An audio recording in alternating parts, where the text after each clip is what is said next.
is your yourself, your life, part of this novel?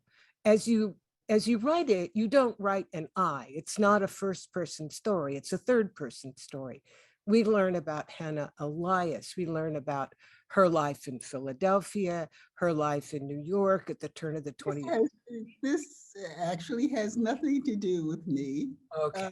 Um, it is a story that I fell upon by accident uh, in an archive, and it was miscatalogued as a crime story, but Yeah. it turned out to be the story of Hannah Elias, which which doesn't exist anywhere else. There were microfilms, there were court procedures, there were real estate deals. I got it all. And that's what I used as a basis for this novel. Thinking you asking me where I am. I'm Yes. sitting in my flat in Paris, overlooking the Luxembourg Gardens. And a couple of nights ago, I had this interview with Helen Hunt, on the radio, and she said, "Well, Barbara, why did you come back to the States?" And I said, "Uh, I didn't come back to the States." And so she says, "Well, where are you?" And I said, "Well, I'm in my apartment in Paris, overlooking the Luxembourg Gardens, where I can see the The Eiffel you know, Tower. Marie. Yes, I can see the Eiffel Tower. I can see the palace of Marie de Medicis in front of my nose. And this is what gets me up every morning with a smile on my face."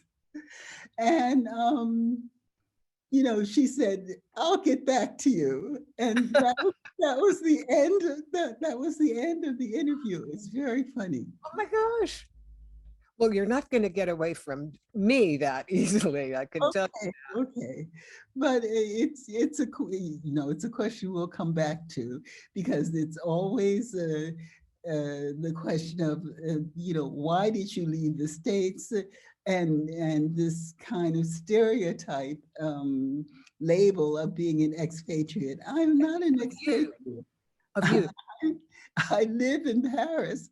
I work in Italy, and I exhibit in the States. You And exhibit everywhere. I'm an American. I'm an American writer. I mean, somebody like I don't know, Janet Flanner, Mary McCarthy has lived in Paris much longer than I have. Well, not many more, but anyway. Um, and nobody refers to Mary McCarthy of anything except an American writer. So but I do consider myself an international artist, in that, I exhibit all over the world. The next exhibitions are on 4 different continents. Wow. so the idea that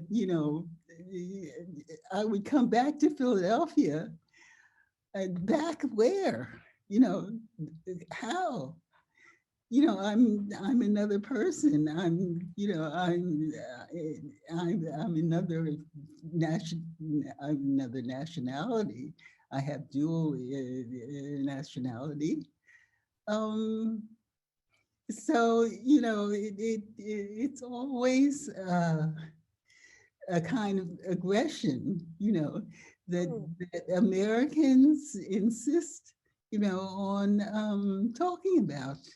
Mm. So that's one thing that we won't talk about, because I'm not an expatriate, Okay. and I consider myself American international. I consider myself a citizen of the world.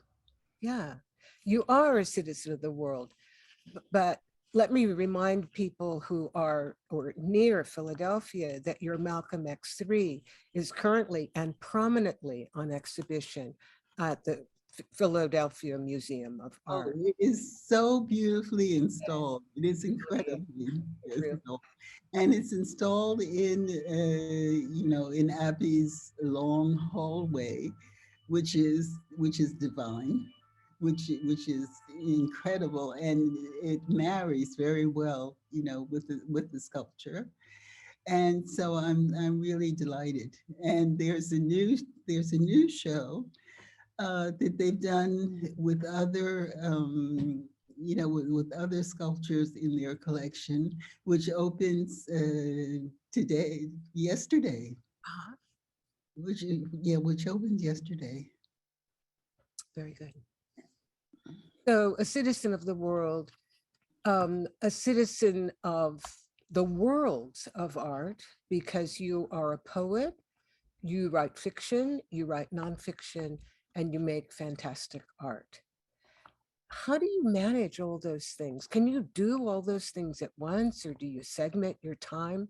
I know for myself, That's like, another question that people love to ask, as yeah, as if I got up in the morning, brushed my teeth, ran downstairs, wrote a little poem, and then and then rolled over and made a sculpture and well, sort of. I mean, you've done three lifetimes of fantastic art. That is, I'm beginning to feel very old. We And are old. We are old. it's quite true. Mhm. It's quite true that, but what happens is, of course, everything is compartmentalized in my head, because otherwise I would go crazy. And then um, things happen and sort of evolve in waves. Uh-huh. I can be writing a novel. I will not stop writing the novel in order to do a sculpture. I may be doing a sculpture, but I will not stop doing the sculpture in order to write a book. The waves come at different times and for different reasons, and usually personal reasons, or money, or I have a commission, or I have a deadline, or I have an offer to do something that I want to do, and so I follow the path wherever it leads. Yes. Um, I never try to force anything. I never try to force a poem. I never try to force a sculpture. Either it's there and it comes out, or I'll drop it and decide to go back to it maybe 10 years after that. I've Wow. done that. And you can find it. I can find it in my head. Ah, I can find it in my head. mhm. Um, this book, The Great Mrs Elias, would you like to read any of that for us? Do you want me to read something? I will read the prologue, because I told you I would read one sentence, but the beginning of this book, the sentence is a page long. Okay. And so it begins.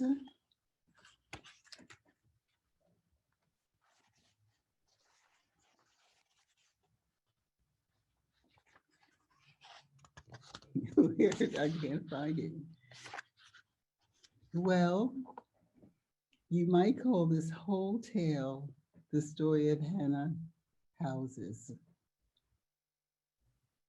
The poorhouse, the whorehouse, the workhouse, the jailhouse, the crazy house, the outhouse, the almshouse, the house of ill repute, the mug house, the primp house, the tenement house, the merchant house, the house of J.P. Morgan, the Metropolitan Opera House, the banking house, the trading house, the Senate house, the house of mirrors, the playhouse, the courthouse, the gambling house, the clubhouse, the parish house, the house of assignation, the house of correction, the dead house, the power house, the panel house, the slaughterhouse, the shock and fall house, the Trinity house, the house of the spirits, the haunted house, the house of detention, the Bowdy house, the governor's house, the doll's house, the fun house, the counting house, the movie house, the death house, the fashion house, the house of cards, but above all, the house on Central Park. Yes. What is the house on Central Park? The house on Central Park is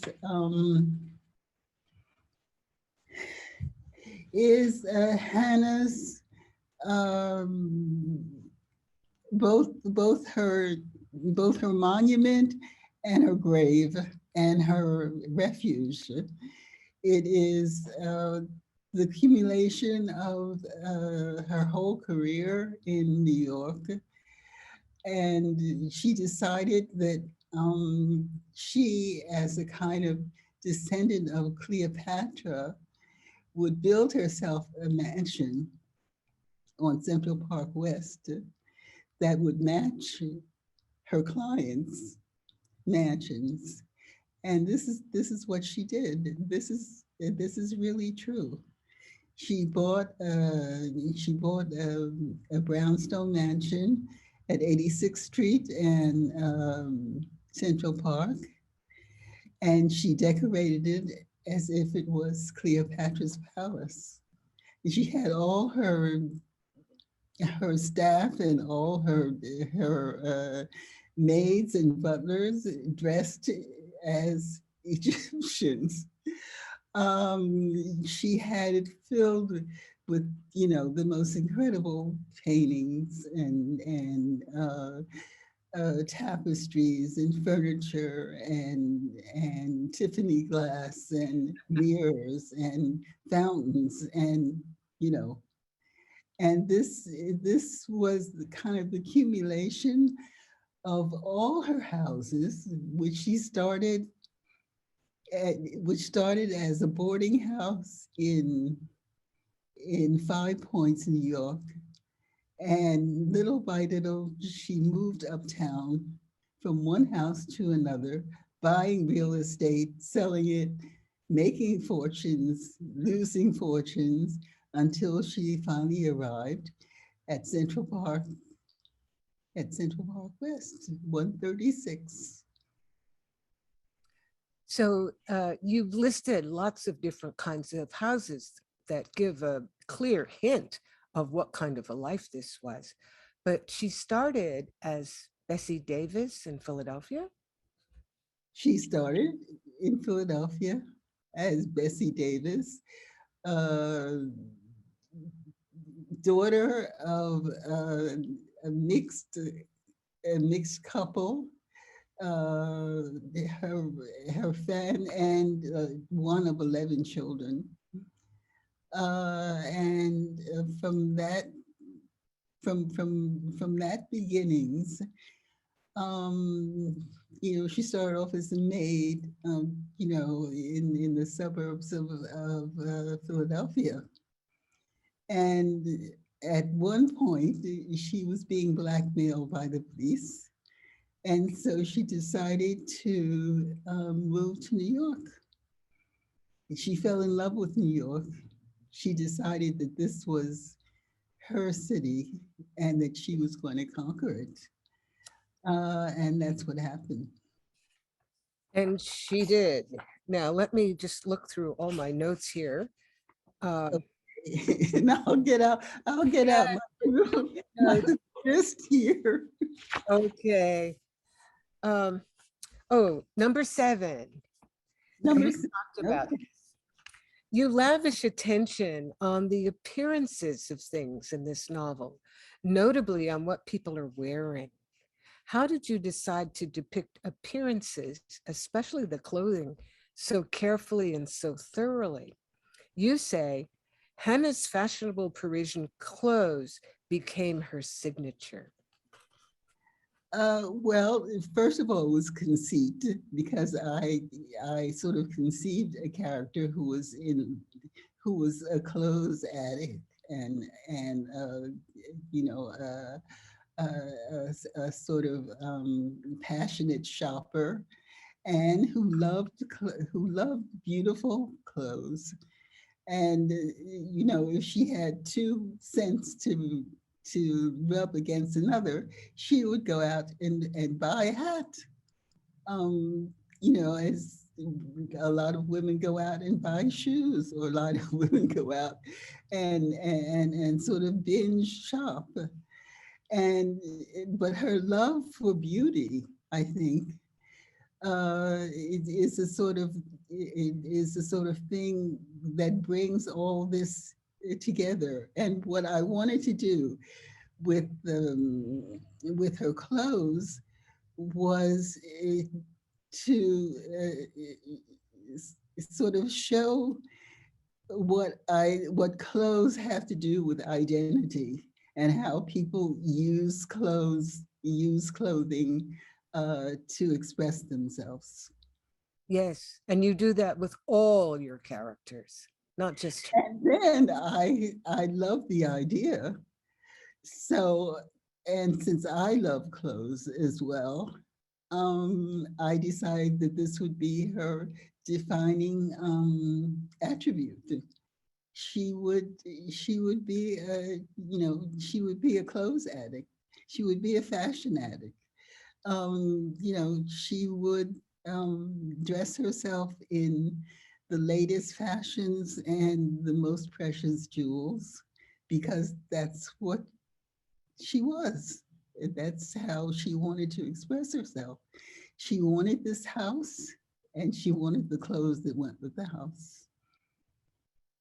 But you do more than that in this novel.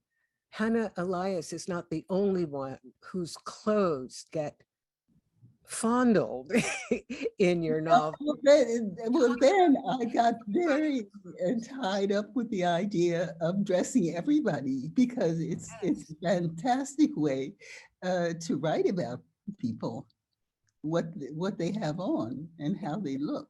Yes. And it was absolutely the first time that you know, I made this attempt of really um, you know, really thinking about fashion and clothes and their expression, and then trying to dress these characters um, appropriately.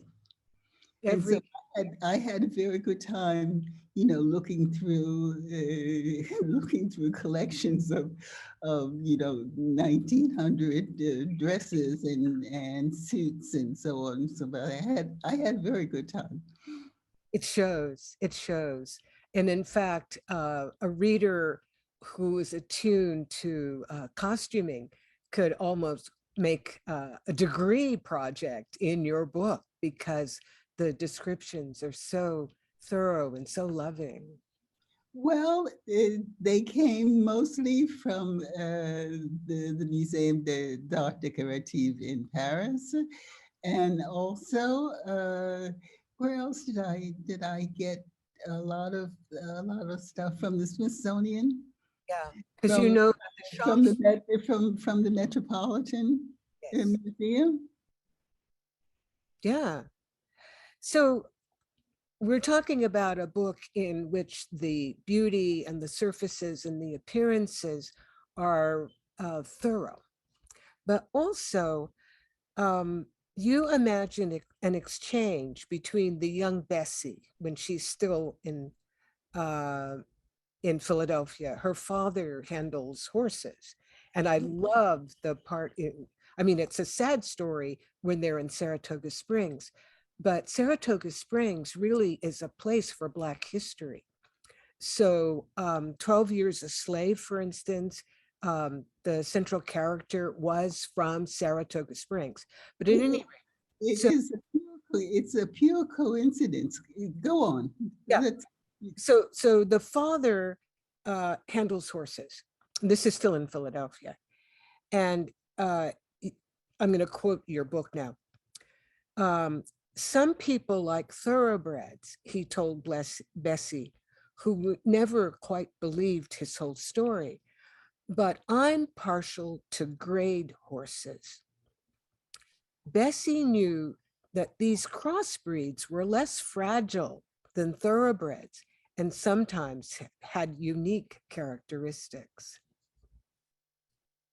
a great horse is a horse whose breeding is undocumented Mhm.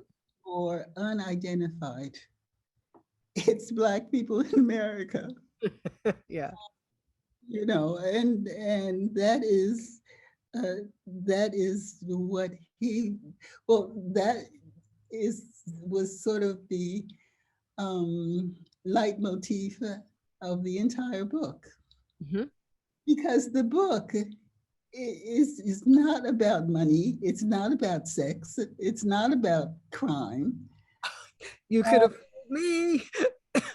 it's about identity. I think it's about real estate. It is about real estate. I mean, that is the most fascinating part of it. It is about real estate. And for me, it's about architecture, Go on. architecture and real estate. But but you have all these other elements to deal with. Yes, like your body, Yes. killing your body, Um, which is the foundation of her. I'll read you some more of your own prose. So Hannah's reply to the banker Edwin Estrell was not a wisecracking, cynical one that he expected. She says, I don't know what is at the heart of being a whore, which is what she was or had been. All I know is that no one is born a streetwalker. And despite what reformers and doctors say, there is nothing in the blood that predicts you will sell your body just because someone was born poor. But it seems to me there is always some great loss or emptiness in fallen women, and it usually has to do with a man. well, that's what I. That's what that. Well, the whole, it is part of the book as well. The whole psychology of whoredom, and the whole idea that a certain class of people are born that way. That poor people um, are, are morally um, less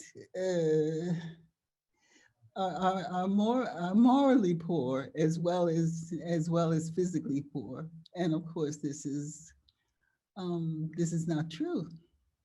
Right. Yeah. Yeah. This is one of the big themes of the of the book. The immorality of poverty.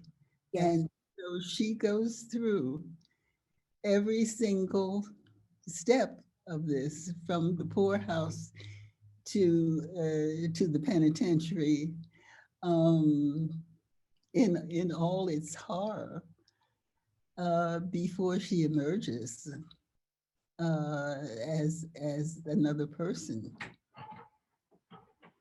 And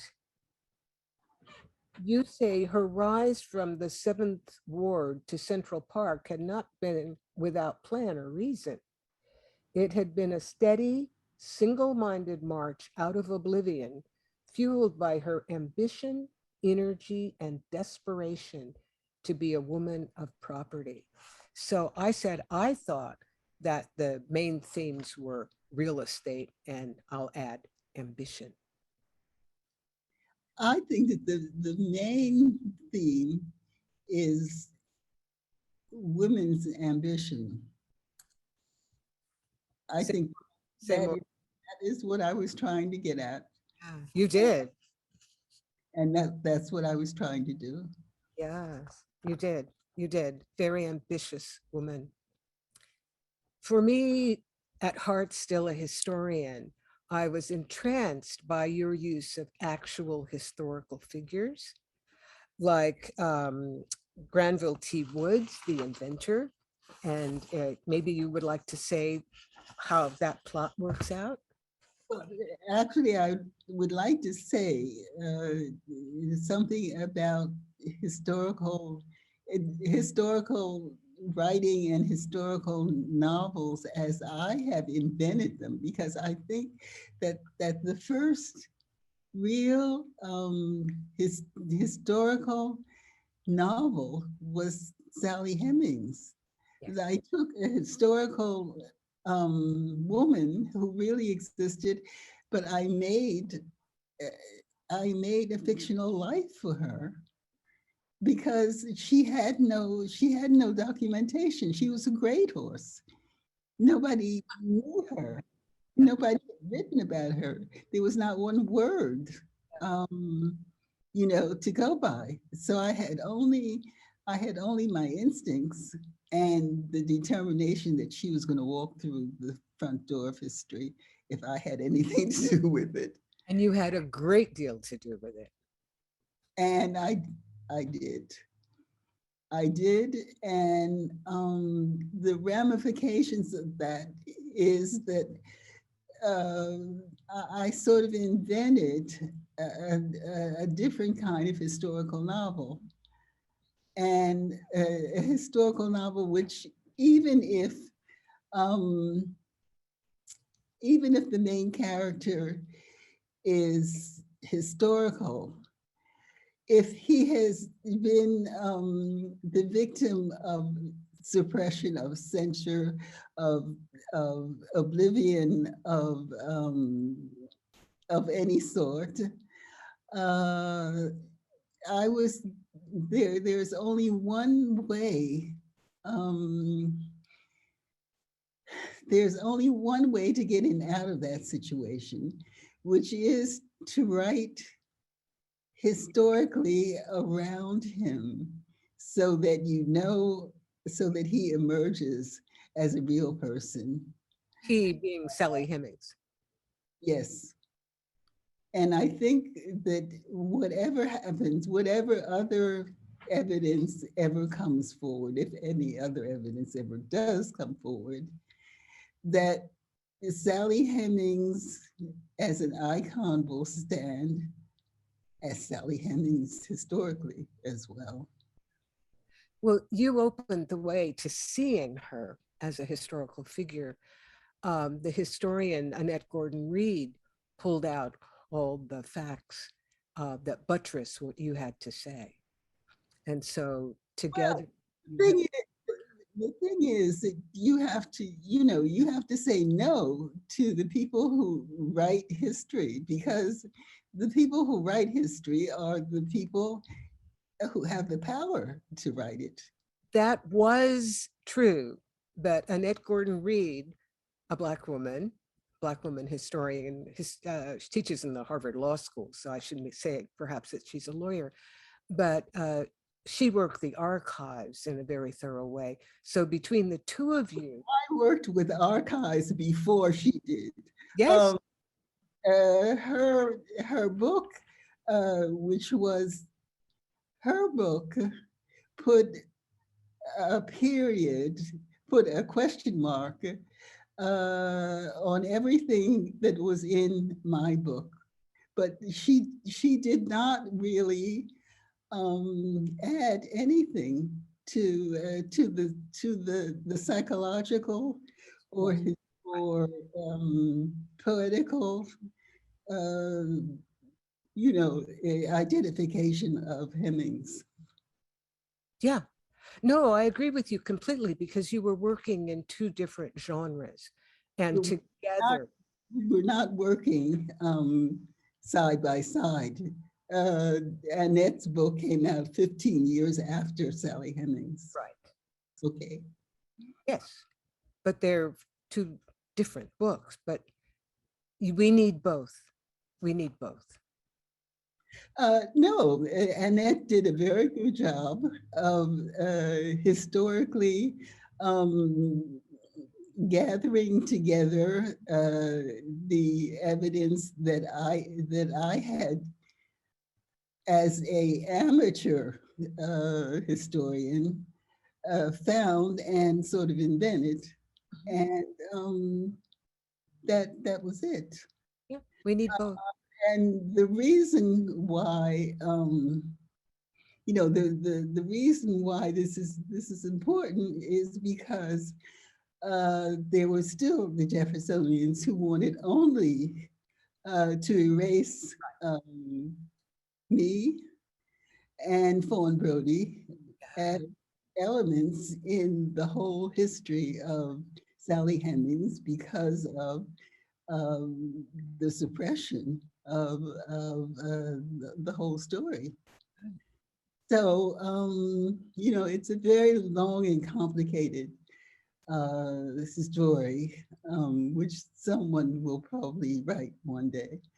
But to be to be perfectly frank with you, people are still trying to suppress my Sally Hemings in favor of an invented Sally Hemings.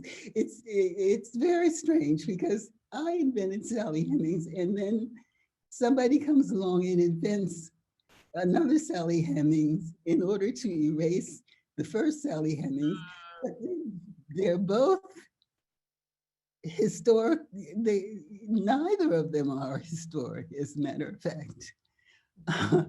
What we have done is what Voltaire says, that we have taken history, which is only fictions of various degrees of probability, and use that instinct or use that power in order to create history.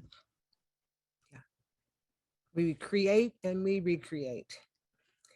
And while we're on history, you put historical events such as race riot in 1900. But for me, of even more interest is two historical figures, Grenville Woods and Belle de Costa Green. Granville is, I love him. I sort of fell in love with Did Granville. you? Why is that? My sweetie pie, my hero. But I could not I could not leave him in any kind of situation with Hannah, because you can't do that with a real person. You cannot make him do something in a fictional way, which it was impossible to do in his real life. But you had him being entranced. They were contemporaries, but Yes. they, they never met, they never knew I each other. know, but in your novel, they meet and they have a love affair, but you don't let that love affair continue. No, I cannot let this, Why not? not true, because it's not historic. I Yeah. have to bring him at the end of the book, I have to bring him back into his historical perspective. Therefore, I cannot leave him with, in love with Hannah. I'm sorry. I was very upset too. Yeah. I was more upset than you are, but there was nothing to do. I mean, it's like, you know, taking Josephine Napoleon's Josephine, and making her, I don't know, fall in love with a pirate in Algeria. I mean, yeah, you can do it, Yeah, but you can do it. you have to Do it. bring her back to historical, to Well, historical. you're the novelist here, so you get to decide. No, because my books are not novels. There is something, there is this um, gray period between history and fiction, which is really fiction, because all history is mostly fiction. But there is this gray area that you can work in, where you can take a historical person, put him in a situation which Yes. is not historical, but you have to take him back to his to the reality, or to the factual reality. You can't leave him, even in a historical novel, you can't leave him out there. We can't, Hannah and Granville cannot live happily ever after, because Granville had another life. This is true, which did not include a romance with Hannah Elias. And so, there's no way that I can leave him. I can give him this romance, take it back at the end. Okay, let me ask you about another character, which Belle de Costa Green. Now, Hannah Elias is very cagey about race, and her enemies want her to be a Negro. And she's kind of passing herself off as Cuban, but she doesn't want to talk about it. Belle Um, de Costa Green was an actual person who, that is really not the case. I don't think that Hannah ever really tried to pass herself off as anything but what she was. which What is what was, happened was that people see what they want to see. I have seen real photographs of Hannah. ah, She is unmistakably um, a colored lady, mhm, of mixed race. mhm. But since she was in a situation in which there were no other colored ladies in, people assumed that she was not who she was. And that is really the theme of the novel. The theme of the novel is this kind of identification, um, this identification that she created for herself, which meant that people looking at her, or speaking with her, or loving her, assume, make assumptions that are simply part of their heads, that has nothing to do with reality. Um, there's only one line in the book where I say, "But you have eyes, see Mhm. who she is." And I think it's Platt who says, "But I didn't see her like that.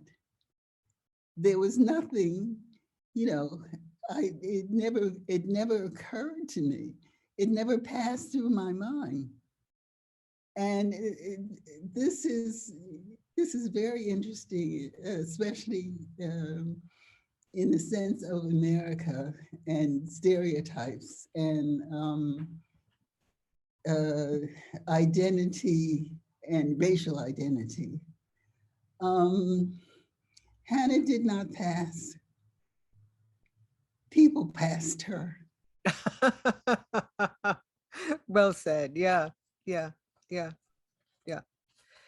So you put Belle de Costa Green, who was another actual person, who I hope so too. She you had put her in the courtroom where Hannah Elias is defending herself.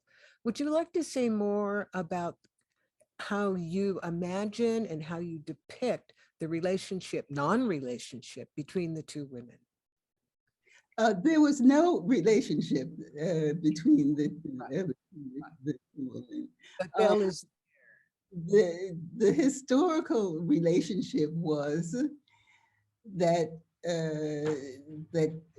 Belle, as an upper class New Yorker, yeah, uh, probably did go to that but, courtroom to she, that, because all of New she's York JP Morgan's personal wanted curator. to go to that trial, and all of New York, uh, from the highest to the lowest, knew Mhm. about bias. And we're making assumptions, and we're making stories, we're writing poems, we're singing songs. There was a song about Hannah Elias, you know, and then she got to be a kind of heroine for for the women's rights, for workers. And as you see, as at the end of the book, from being a streetwalker, she became a hero, a heroine, with crowds of people, you know, sort of chanting her name as she's sort of slaughtered Platt and his class um, with her, whatever you want to call it, charisma. Yes. Yeah. So this book is very clearly about class. I said real estate. Uh, we've talked around money, and you're just now pulling out one of the big strands in the book, that she is interacting with very wealthy men. So the book is about really a lot about class. It's also a lot about sex and gender. Is it about whiteness at all? Gender is concerned, because there is no sex in this book. um, Well, it kind of points at a lot of sex. if you read it carefully, there is no sex in this book, I mean, except except there's no action, but sex is like the bedrock of except, Hannah Elias's wealth. but the idea that the book is about illicit sex or pornographic sex, No, it's not. there is none. It's In the, the power of sex. but the power of sex is there, of course. The power of sex, the power of sexual attraction, the power of the power of the idea, the idea of a man loving a woman, an unacceptable woman. Yeah, That kind of tragedy, that kind of sex is there. yeah, definitely. Is there any whiteness in this book? Wall Street is white. But I mean, for you as a theme, because it's clearly a theme, real estate is clearly a theme, ambition is clearly a theme, sex and gender are clearly themes. Is whiteness there at all? You tell me. Well, I don't. you know, you're talking to the person who wrote a book called The History of White People, so I would see that. But I wonder if that is important for you. In your sense, in your sense of whiteness, I would say that Wall Street is white. That is, she moved in totally white, quote unquote, Yes, circumstances. yes, So yes. she moved in the circles of power and in Wall Street and in the banking industry, et cetera, et cetera. So does this make some kind of statement about whiteness, Would you, or is the statement more about pure money, pure the power of money? And yes, I think that the book is a statement about the power of money that can open up whiteness to you or protect you from being considered something else. For example, there's a character in the book called Nance, who is a poor boy trying to make his way in rich circles.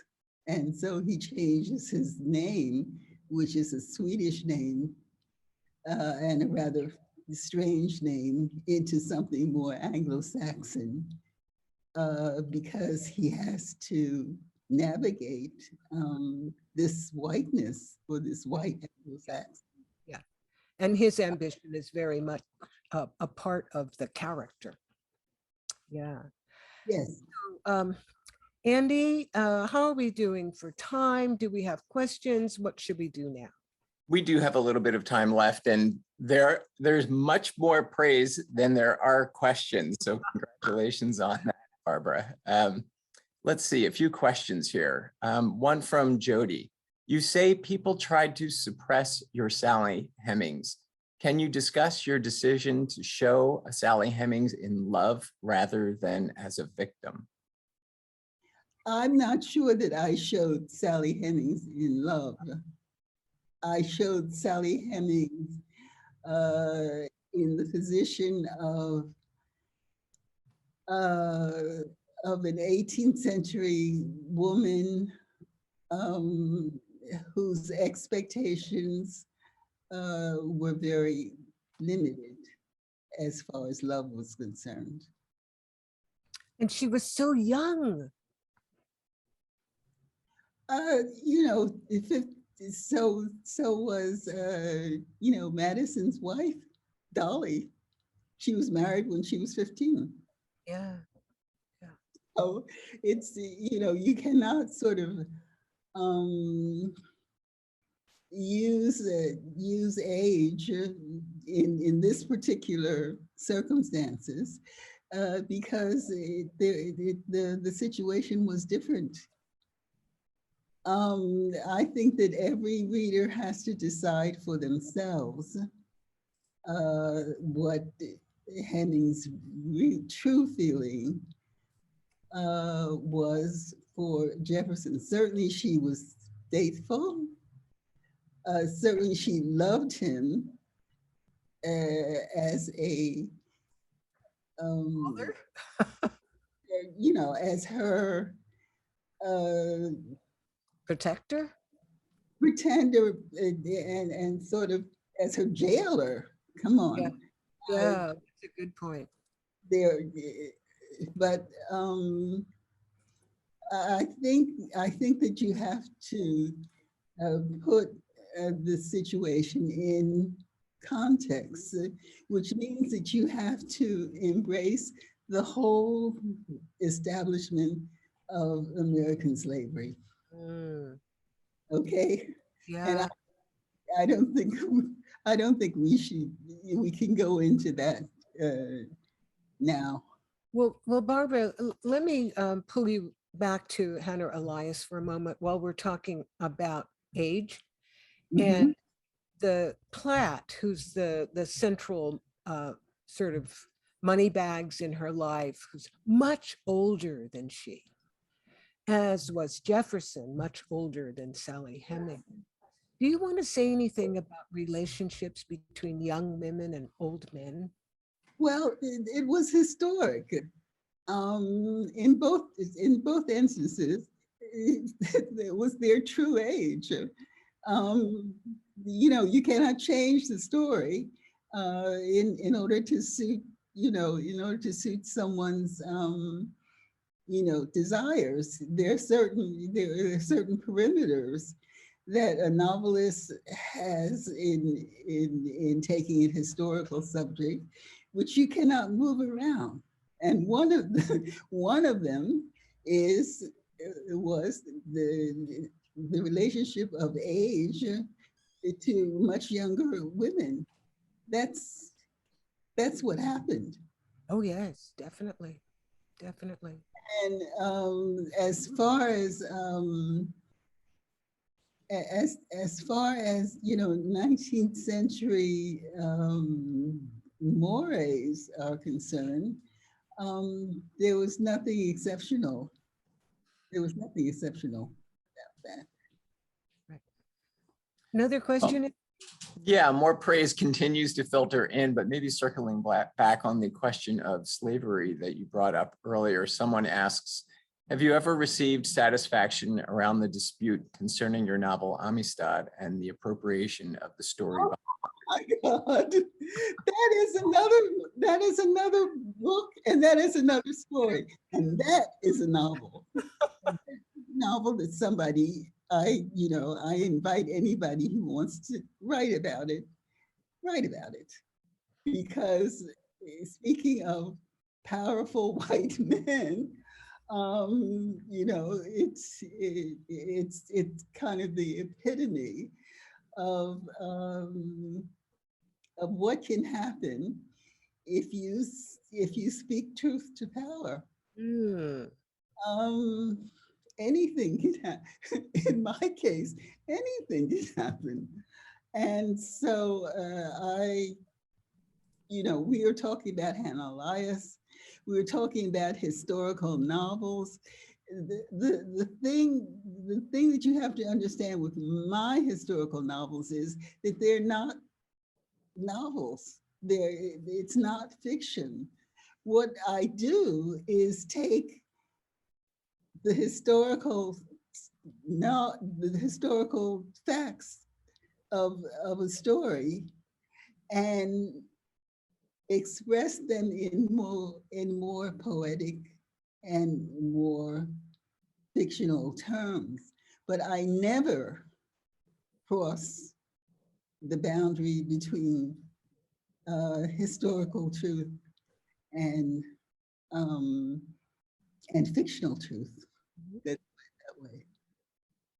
Well, you should add that after a struggle, you finally won, but they made you fight for vindication. You got vindicated. Without. But well, as I said, there are two books. There are two books that somebody can write if they want to. One is Amistad, and the other is,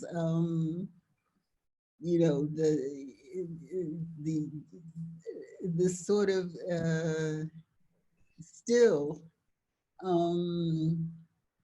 refusal of Sally Hemings as a unique historical enigma, because there were not two Sally Hemingses. There was only one, and there was only one there was only one president, and there was only one set of circumstances. So that we have to see the Hemings story as unique, as well as, in the greater sense of the word historic. You cannot separate the two. Well, there's so much more praise coming through here. People who live in Paris nearby you, somebody who runs the Alumni Association of the High School for Girls, people thanking you for introducing them to Sally Hemings. I think the new book is so new that people haven't had a chance to get a hold of it and read it yet. Ask you appropriate questions. Actually, I literally do not have a copy of the hard in my hand. Okay, but I would say that that very soon, you know, there will be, and it's already sold. It's already sold out in Paris. So there's Well, there are no more left. Up to it. time But for a reprint. you know, I think things will calm down, you know, in the next couple of weeks, and people will be able to get their books, you know, their books ready. Well, it's available here and people can buy it through the link in the chat for the next few minutes, or go to Uncle Bobby's Bookshop, which is our bookseller. I want to thank you both. Unfortunately, we're out of time. Nell Irvin Painter, Barbara Chase-Riboud, thank you for coming back to Philadelphia, and we hope to see you for the next one. Thank you, Barbara. Thank you for inviting me, and thank you for remembering me.